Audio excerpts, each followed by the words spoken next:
So this is known as the Pashupati seal because Shiva basically was the lord of animals. So these animals are basically all under his control. Okay, and the inscription has been deciphered. And the second interesting thing is that in the Yajurveda, they not only give us the shapes, but they say all these 3 fire altars have to have the same surface area. Now the thing is, how would you measure all this in an era when you did not have compasses, protractors, even rulers? One of the bangles which has Indus script on it, it actually says Ahana, which means killer. So let me first explain why Yajnadevam's decipherment proves that the Aryan invasion or Aryan migration theory cannot hold.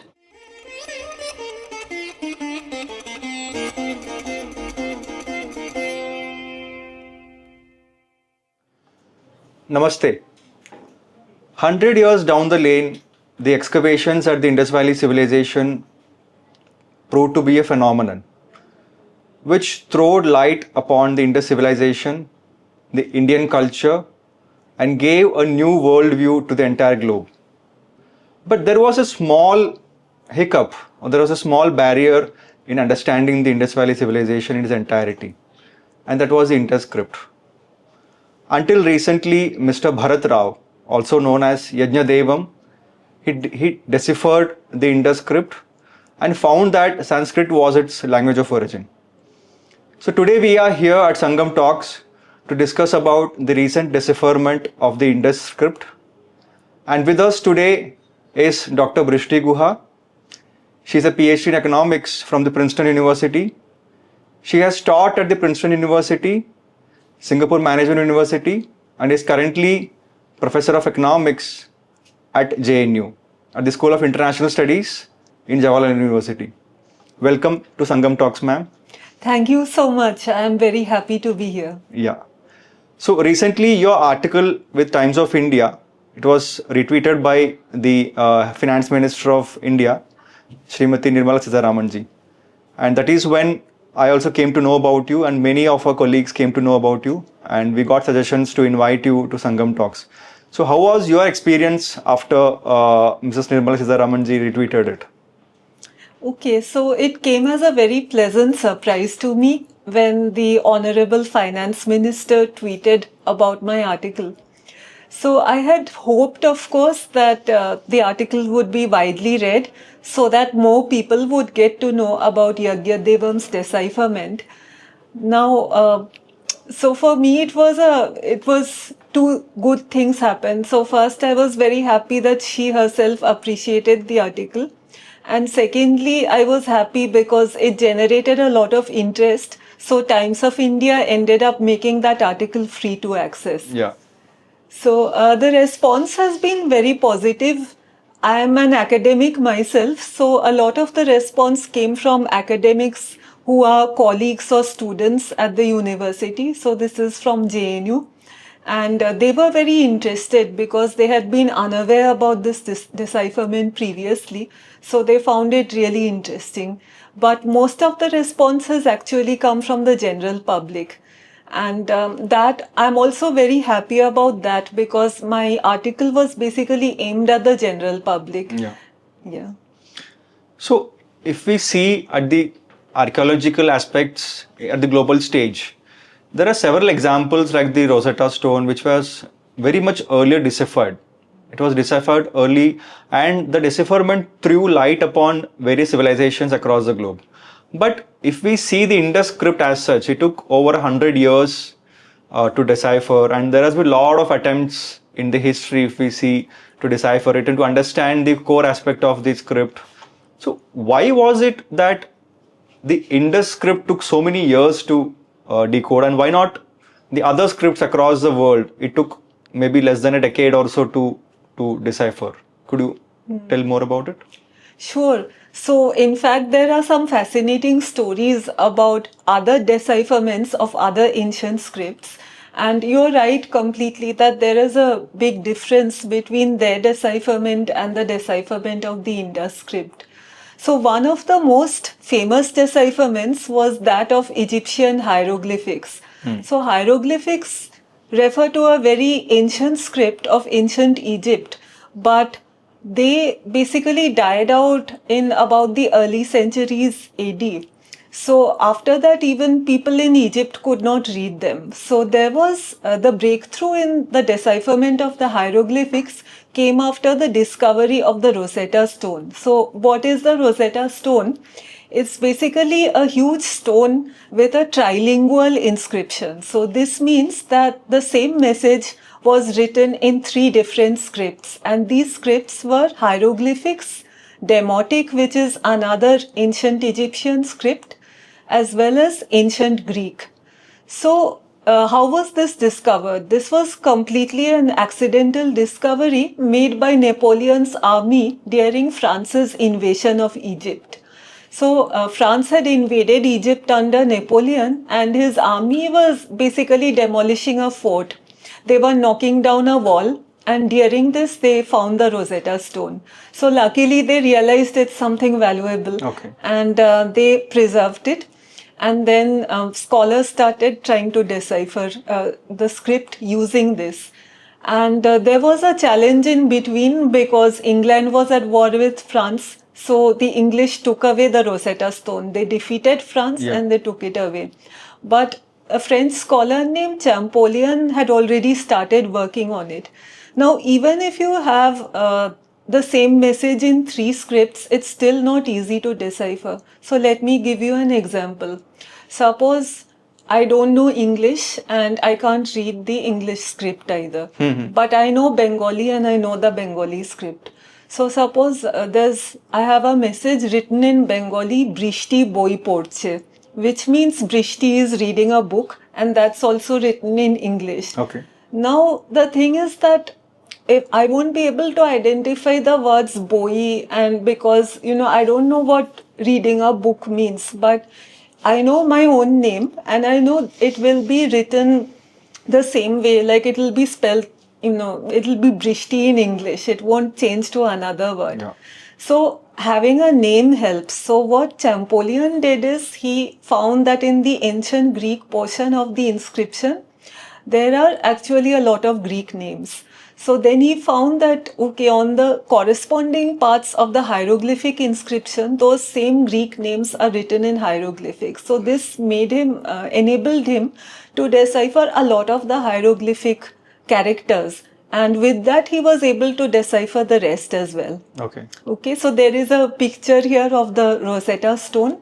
And you can see that the top portion contains hieroglyphics and the middle contains, from the middle, it's other scripts. Yeah. So another very famous decipherment was the decipherment of cuneiform. So a key person here was Henry Rawlinson. And Henry Rawlinson was a cadet with the East India Company. He was posted in Persia. He taught himself Persian, and he was also very adventurous. So he traveled to this range of mountains called the Zagros Mountains. Now, from the point of view of decipherment, what's special about the Zagros Mountains is it also had a trilingual inscription. Now, this is called the Behistun inscription. So this Behistun inscription has again the same message written, but in Old Persian cuneiform, Sumerian cuneiform and Elamite. And the difficulty with it is that although people can see that there is an inscription, to actually be able to read it, you have to get very close. And for that, you have to scale the cliff. So it was on an extremely steep cliff and climbing it was extremely risky. So here you can see a part of the Zagros Mountains which has the Behistun inscription. The portion near the top has one of the scripts, and then some distance below it there's a second script. The third script is actually across the chasm. So what Rawlinson did is he took his life in his hands and he actually climbed up the sheer cliff. And he was able to copy the entire inscription, and he later was able to use his knowledge of Persian and he could decipher the Old Persian portion of the inscription. And this was very important in later also deciphering the other two scripts. Okay. Okay, and then, when we get closer to India geographically, there is the decipherment of Brahmi. So, the key person here was James Prinsep. So, Prinsep was also working with the East India Company. He was a chemist, and his job was to be in charge of the mint, which minted coins. Yeah. So what he found is that there is a bilingual coin, a very old coin, minted by an Indo-Greek king named Agathocles. Okay. Agathocles had his name written in Greek on one side of the coin, and his name was written in Brahmi on the other side. So that again immediately gave him a clue as to many characters of Brahmi, and then he could use that to move on to the other characters. Okay. Okay, then one other ancient script I'd like to talk about is Linear B. So Linear B was found in ancient Greece and ancient Crete. And again, the Greeks did not know how to read it. And they were not even sure about what the underlying language is. Okay. So the decipherer was a young architect named Michael Ventris. So what he noticed is, he saw that there are some characters in Linear B which only occur in the tablets found in Crete, but they never occur in Greece. So he made a guess that these characters actually represent names of places in Crete. Oh. And it turned out to be a correct guess. So this helped him decipher, and he was also able to correctly determine that the language was Archaic Greek. Okay, so now you asked me that, how is deciphering the Indus script different or more challenging than these scripts? So you will see that, for most of the scripts, I've talked about a bilingual or a trilingual, which could be used to help recognize many of the characters to start with. So the thing is that this was not there for the Indus script. So no Indus message has been accompanied by an identical message in a known script. So this was a big challenge to decipherment. Yeah. So over the last 100 years, there has been tremendous attempts in decoding or deciphering the Indus script. So could you give a glimpse about the history so far, specifically when it comes to deciphering the Indus script? Though the latest one is by Mr. Yajnadevam. Before this, over the last 100 years, what has been the history in deciphering the Indus script? Okay. So the Indus script basically became known to the world after the discovery of Mohenjo-daro and Harappa, which happened in the early 1920s. So by 1924, it was known to the entire world. So it's been just more than 100 years. And so there have been many attempts, but I guess people felt, the attempts were encumbered by this fact, which I mentioned, that many people thought that it's necessary to find a bilingual or a trilingual. And another thing which happened is, perhaps I'll talk more about it when I start talking about Yajnadevam's decipherment, but they started assigning values arbitrarily to very short inscriptions which contained one or two symbols. Okay. And this, the values they were assigning was basically, based on things like what do these signs look like. And the problem was that, so if I see an inscription and it just has one letter, then I can assign any letter in any language I like to it. Right? Provided, so like if I'm using English, for example, and suppose I tried to say English is actually the language of the Indus script, then I can actually say that, okay, a one letter inscription can be I, it can be A.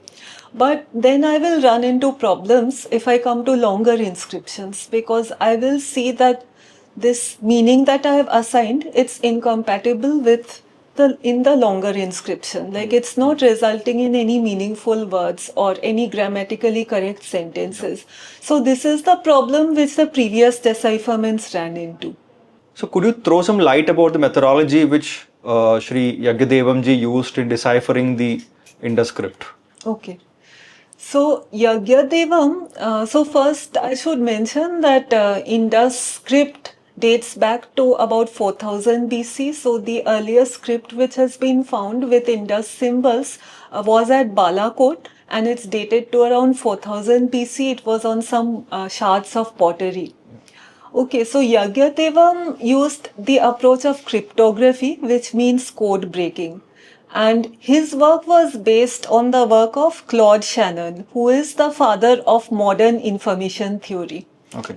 Okay, so Shannon basically had a very famous paper written in 1945, and this was based on some work he did during the Second World War.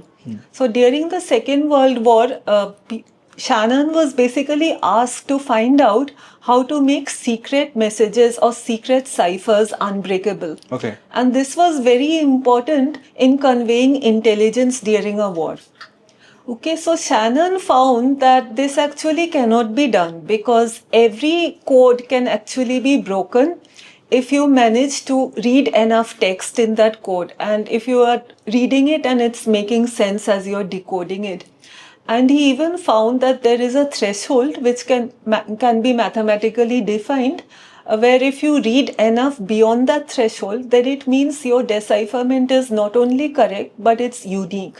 Okay, so like as an example, suppose I read enough text, I unscramble enough of the coded messages, and I find out that a particular code says I will meet you here on Tuesday, then I can't also mean by that same code that I'm running out of eggs for breakfast.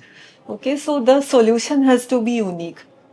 Okay, so Yajnadevam, how did he apply this to decipherment? Okay, so he decided to treat the Indus script as a code. Okay. So as a code for what? So as a code for a language, particular language. And then of course the challenge was which language to choose as a candidate. Okay, so before I get to the specifics of that, maybe I can elaborate on why this concern for uniqueness was so important. Yeah, please. So as I previously briefly referred to, that in the previous decipherments of the Indus script, previous attempts at deciphering, people were basically assigning meanings to very short inscriptions. And then they found that these meanings we have assigned don't make sense if these same symbols appear in a longer inscription. Okay, for example, suppose I am a decipherer. I find 3 signs with each with one symbol, and I give them meanings. So if I say the meanings are cat, jar, and go, then suddenly a 4th inscription is found. It has all 3 of these signs. Then I'm in trouble because I can't argue that cat, jar, go means anything. Yeah. It's not a sentence.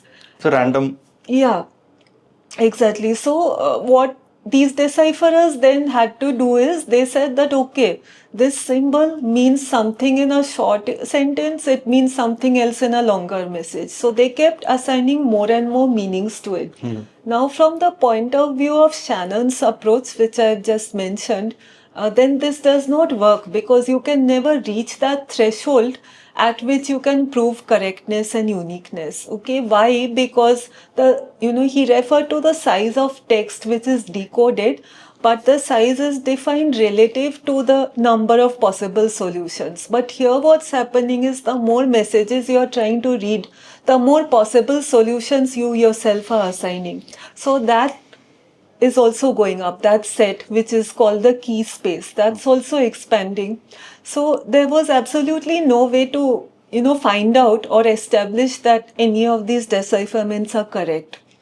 Okay, so they were also what we call unfalsifiable, which means you cannot prove, you cannot verify them in any way. So the proposed solution cannot be verified. And the decipherers, therefore, they also could not read too many inscriptions, so just a few. And so what Yajnadevam then did is he was concerned with maintaining this approach where he can actually establish uniqueness. So, which language to try, that's where, that's what I was discussing. So, one So one thing, should be clarified, which is that suppose you start off with a wrong hypothesis. So let's say, like I gave this example earlier, let's say I say that I'm going to try it with English.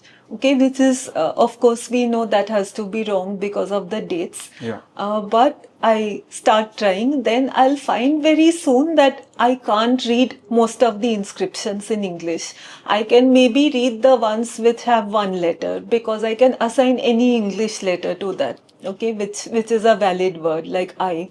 But when I start trying to read longer inscriptions and see whether they form meaningful English words, I'll find that they don't, right? So immediately the decipherment process itself will reveal whether the assumption on the language was right or wrong. Yeah.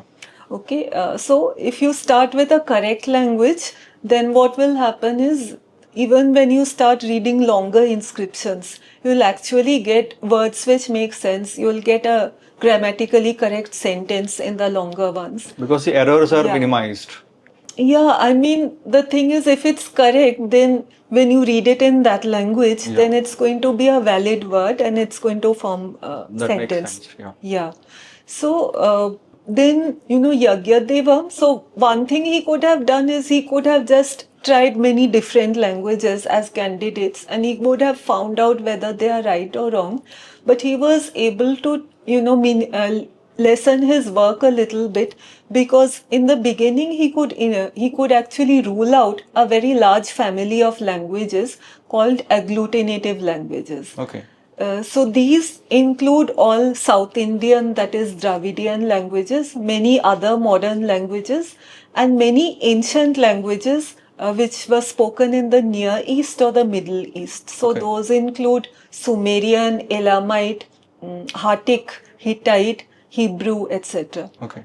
Okay, so the reason he could rule them out is because there were mismatches in the structure of the Indus symbols and the structure of these languages. But actually the structure of the Indus symbols was compatible with Sanskrit. Okay. So I can go into some of the mismatches and matches. So one thing first was that in the Indus script there were some symbols which were repeated 3 times consecutively, so next to each other, and this is very uncommon. So like it does not happen at all in any agglutinative language. It does happen in Vedic Sanskrit. So Vedic Sanskrit has some verb forms where there are words like ja ja ja, la la la, sa sa sa, da da da, etc. Okay, so so this seemed to indicate that it can't be those languages; it can be Sanskrit. Now, the second mismatch was that in the Indus symbols there were basically compound words which were formed of more than 2 root words. Now this happens in Sanskrit, but it doesn't happen in the agglutinative languages. Okay. And finally, there was one other thing, that the agglutinative languages have many prefixes or suffixes which are meaningless on their own, so they cannot exist as separate words. And they also always appear in a fixed positional order.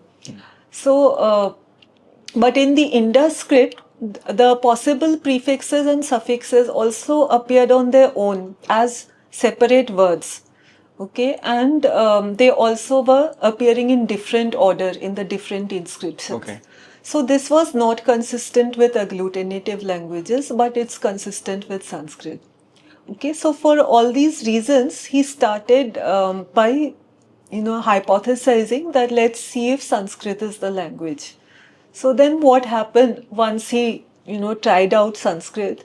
So first he basically used standard code breaking methods. So the standard method is that you first try to find the meaning of a particular symbol, just one, which occurs very frequently and which has some standard patterns of repetitions. You try to find a dictionary match for that using a Sanskrit dictionary. So he was using the Monier-Williams dictionary. And so he first assigned a value to one of the symbols, and then the next step is you identify the symbol which occurs pretty frequently with the one you have just assigned a value to, and you assign something to that. So you basically proceed in a sequence until you have assigned values to all of the symbols. And then basically you can try out and see if your decipherment is making sense or not. So then he found that, okay, after assigning these values, when he tries to read the actual inscriptions, the messages in Indus script, they're making sense. They're actually forming valid Sanskrit words. And in the longer inscriptions, they are, grammatically correct and they mean something. And then the best thing which he did is that he was able to cross Shannon's threshold. So Shannon's threshold for this decipherment was, I believe it was 417 or something like that. 400, between 400 and 500 symbols of text had to be correctly read and deciphered. So then Yajnadevam realized that, okay, if I read the 50 longest inscriptions successfully and if they are making sense, then I'll cross the threshold, because each such inscription is more than 10 symbols long. So once he crossed that threshold, it was basically established that his decipherment is correct. So Sanskrit actually is the language. And because it also shows uniqueness, it means that not only does Sanskrit work for decipherment, but if we substitute some other language, that won't work. So Sanskrit is basically uniquely the language of the Indus Valley civilization or the Saraswati Sindhu civilization. And also, till now he's basically deciphered the entire corpus. So he's gone way beyond that threshold. So I think on his website, which is called indusscript.net, there are about 3,674 inscriptions, and he has deciphered all of them. So he also has a key there that which Indus symbols map into which Sanskrit letter. And he has also translated, like from Sanskrit to English, about 60% of the inscriptions. So at this moment we can say that the language of the Indus script is Sanskrit. Yes. But the scripture as such was not the Brahmi or the Devanagari. It represented a symbol based script. Can we say that? Yeah, so Brahmi, basically I think it came up in the 3rd century, like around the Mauryan times. But another interesting thing shown by Yajnadevam is that Brahmi actually evolved out of the Indus script. Because what he finds is that because he has already assigned values to the Indus symbols, he groups Indus symbols with Brahmi symbols which are making the same sound. Okay, so maybe he's identified something for Ma. Then he'll look at what is the Brahmi for Ma. And he found an amazing physical similarity between the Indus symbols and those Brahmi symbols which produce the same sound. And another thing he found is that there were many mixed inscriptions, mixed as in the same inscription, some letters would be Brahmi, some letters would be Indus script. And these were all found in an intervening time period. So maybe after 1500 and up to 600 BC, or even till later, till 3 or 400 BC. So these are all mixed inscriptions, and they are found all over the country, even in the south in places like Kizadi. Yeah. And they've even been found abroad, like in Vietnam. So, out of curiosity, I would like to know, could you give some examples of the Indus seals or the pottery shreds, taking some examples wherein to explain the Indus script and its possible meaning, which Yajnadevam had decoded? Yes, definitely. And in fact, these also give us some glimpse into the lives of the Indus Valley civilization people. Okay, so I have some slides also, which basically they contain a picture of a seal with Indus text on it. There is the Sanskrit for that, and there's the English translation for that. Okay, so the first one I'll talk about, the seal has Indus text, and the Sanskrit says, Sahasam Yanam Anara. Okay, so this means boldness for the voyage, O breath giver.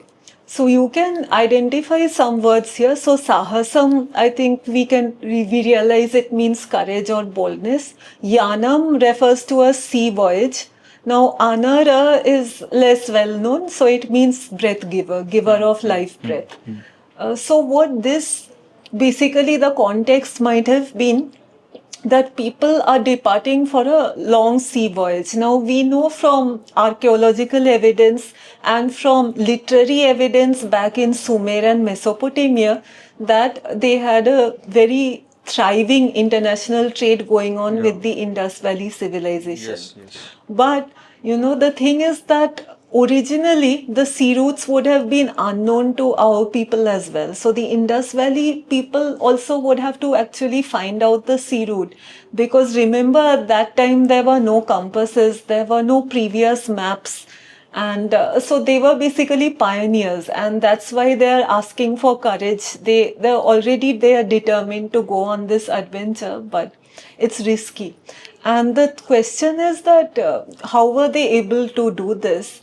And my hypothesis here would be that they could probably do it because of their knowledge of astronomy. So they were very well acquainted with the night sky and the positions of stars. And this I actually know because of the work of another scholar named Professor Aryan Iyengar. So he had some work where he talked about two ancient astronomers named Parashar and Vriddha Garga. He dates them to about 1400 BC, but they have mentioned or they have shown in their work that they had access to 1300 years of recorded observations before them, which means that there were records of stars, planetary movements, comets, etc. way back from 2700 BC.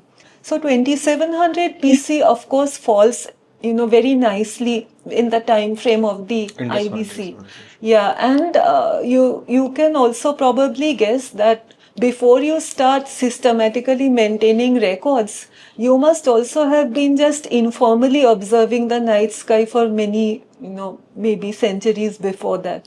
So I'm guessing that this probably gave them courage, because another thing which we know of from archaeology is that it's only the Indus Valley people who were going all the way to Mesopotamia. They were not coming here. So they were probably not very familiar or confident about the sea routes.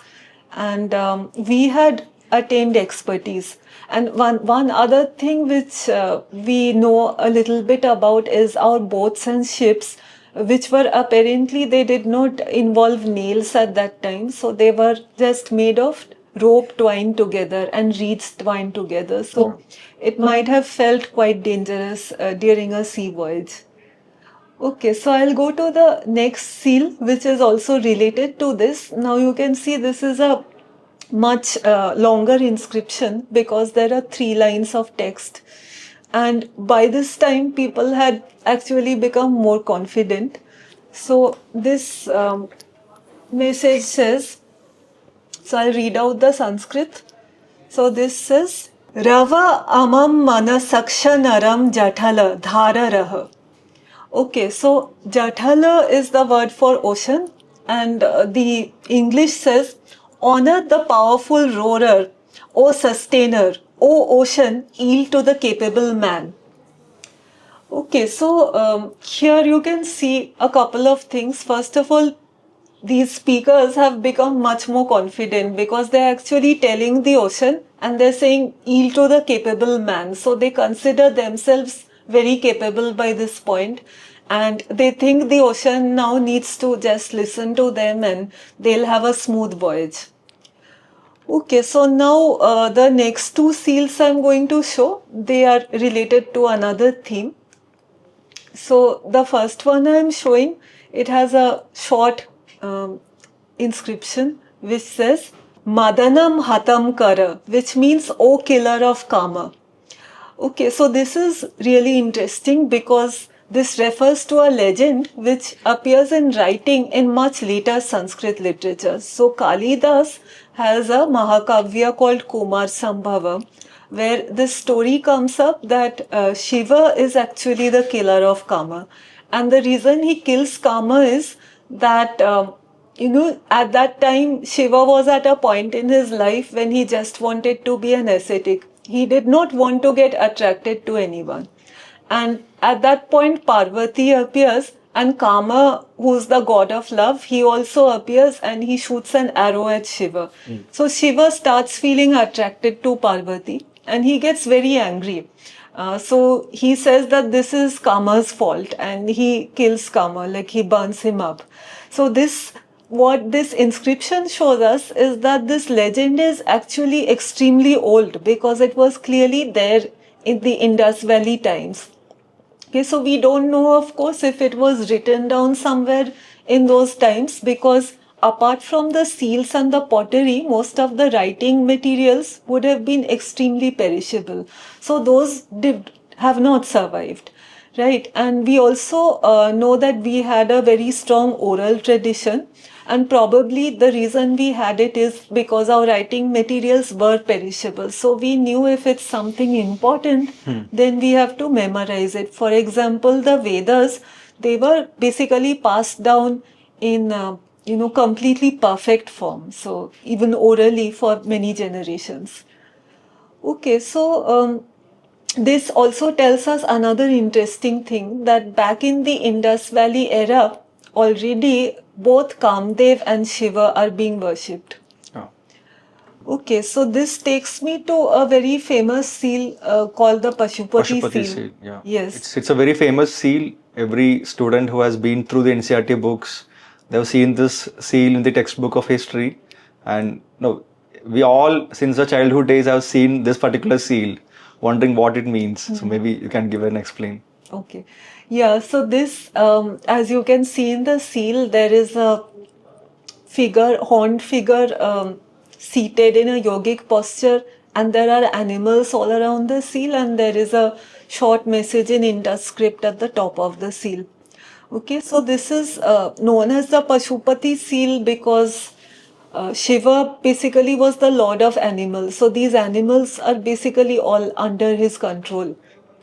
Okay, and the inscription has been deciphered to say A Shasana Mana. So this means, O honorable punisher of Kama. Okay, so this is again referencing the same legend as the previous seal. Okay, so now I come to another seal. So this is a unicorn seal. So unicorns appear very frequently on Indus seals. But there's also a short message in Indus text on the top, which just has one, so it just means Dahanai. So Dahanai means by the three fires. Okay, now this is very significant because in Vedic Hinduism, specifically in the Yajurveda, three different fires are mentioned. So one is called the Ahavaniya, which means the fire which is used for offerings to the gods, to the devas. And this has to be in a square-shaped altar. The second fire is called the Garhapatya fire. So this is the householder's fire. This has to be in a circular altar.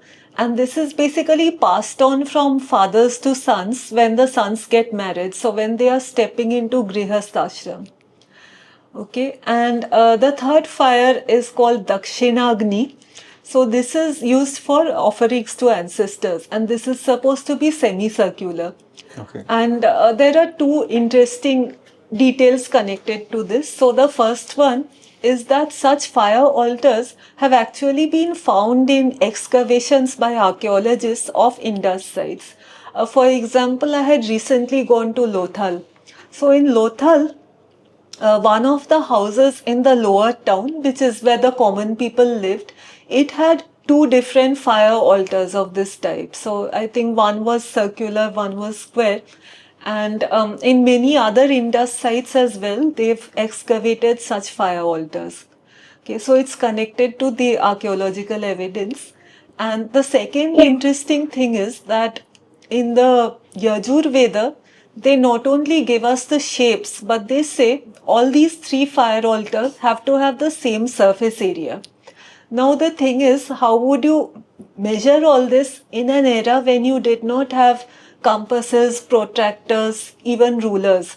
So this actually led to the development of a branch of knowledge which we can call Vedic geometry.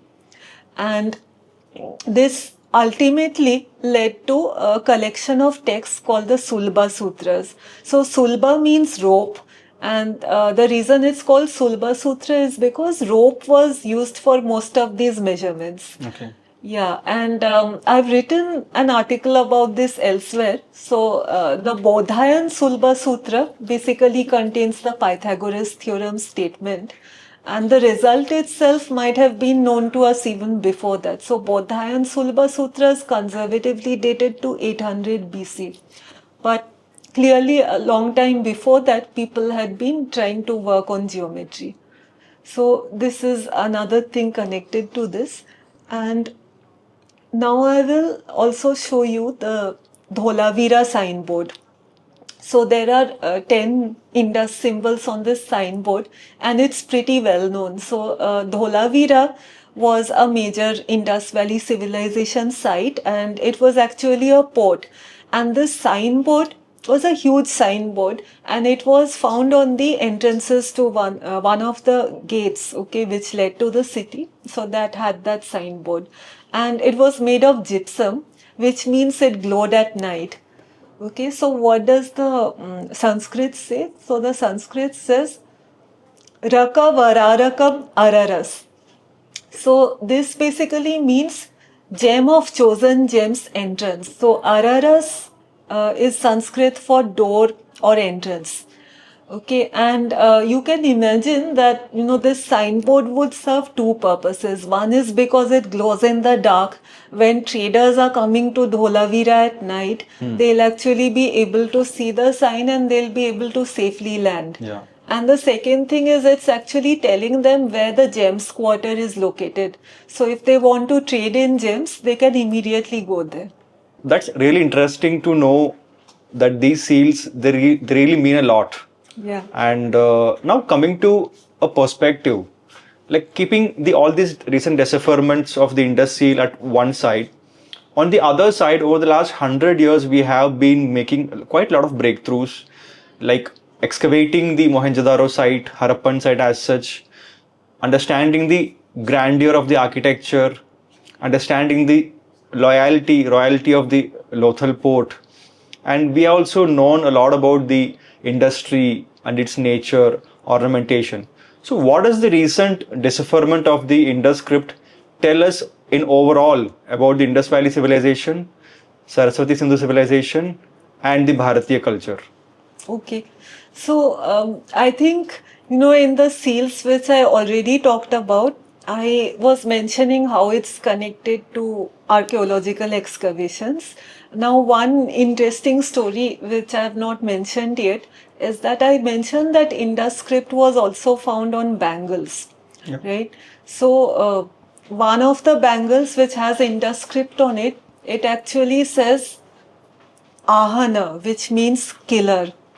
Oh, really? Okay, yes. So this is actually very interesting for two things. So one is that, of course, if women are primarily the purchasers of bangles. So women would have been literate, because if you're not literate, why would you buy a bangle which has writing on it?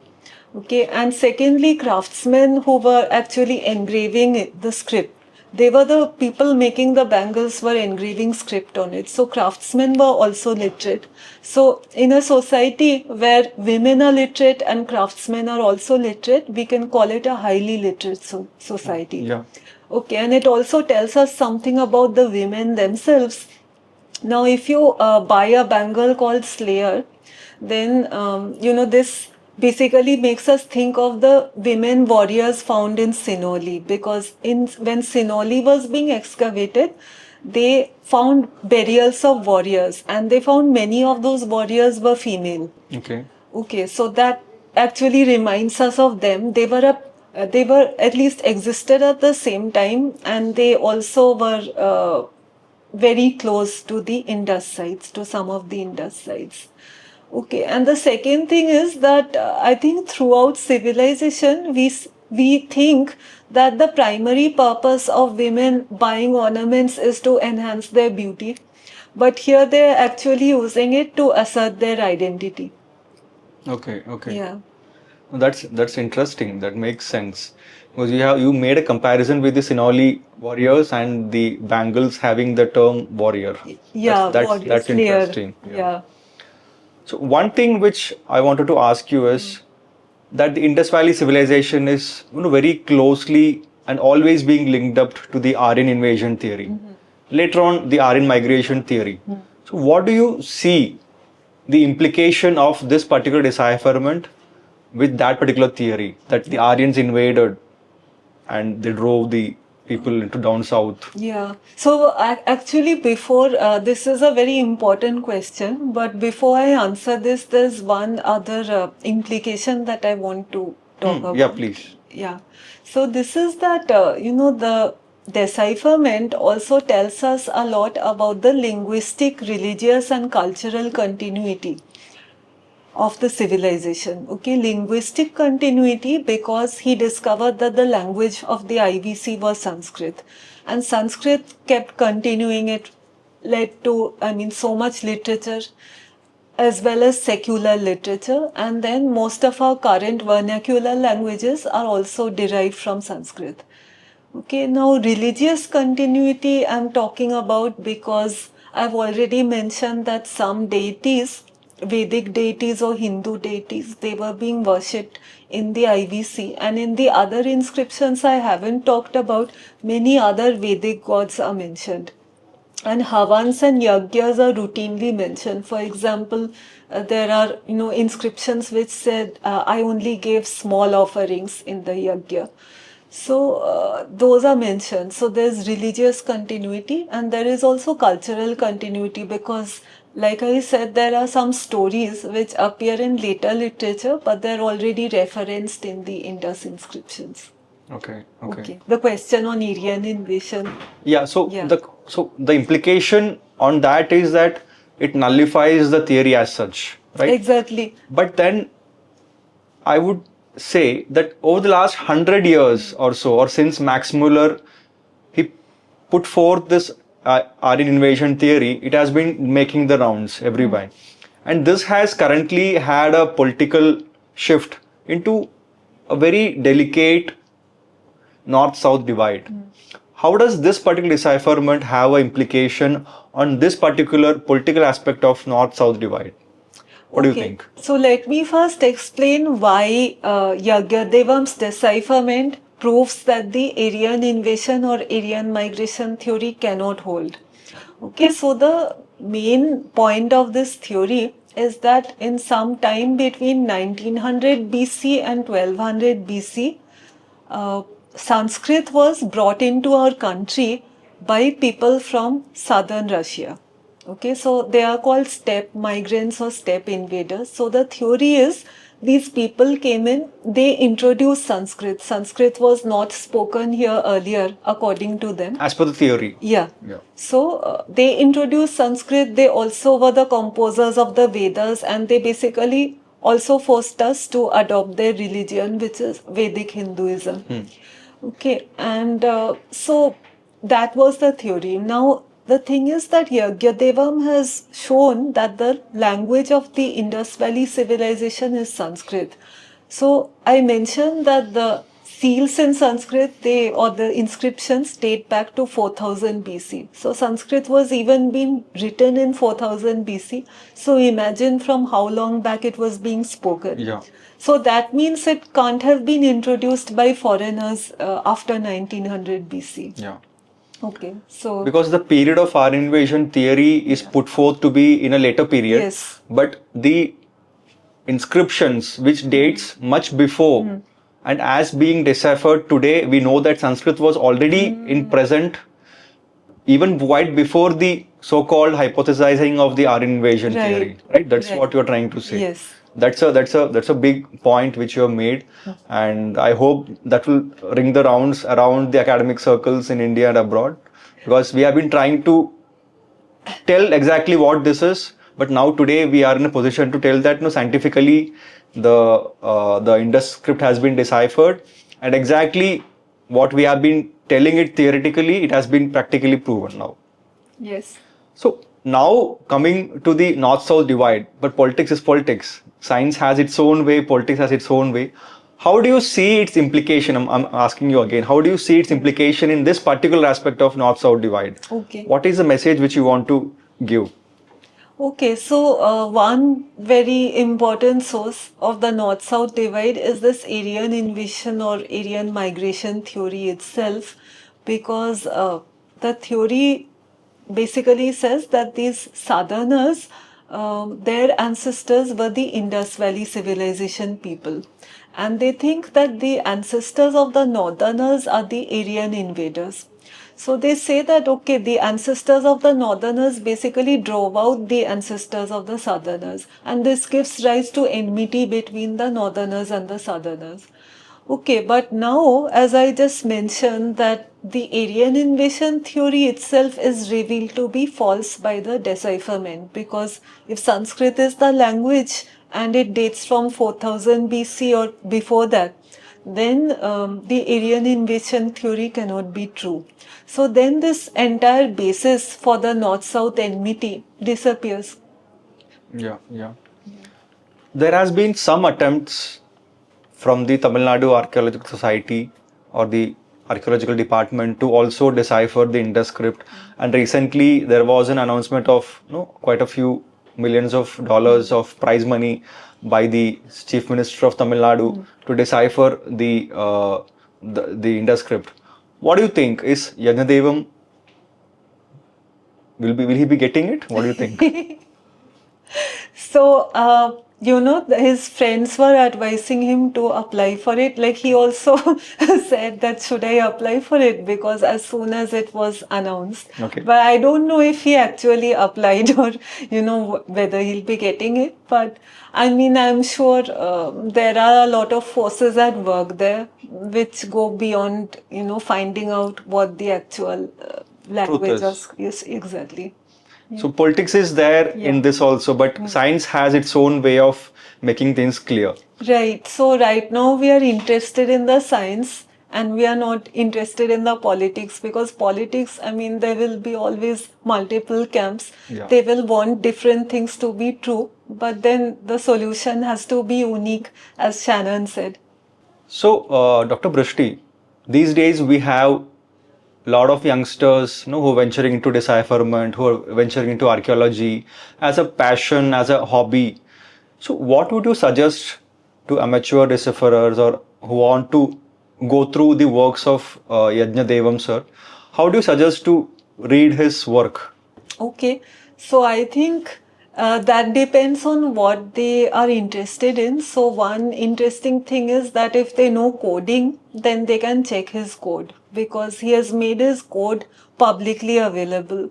Okay. So they can check it. They can also replicate his results. So they can run it through programs and they can try and see if they can get the same results. So viewers, politics apart, and finally we have had a great endeavor come to a close, and the Indus script has been finally deciphered, scientifically deciphered, and anyone who wants to go and verify can definitely go into the indusscripts.org and see the coding for themselves. And again, politics apart.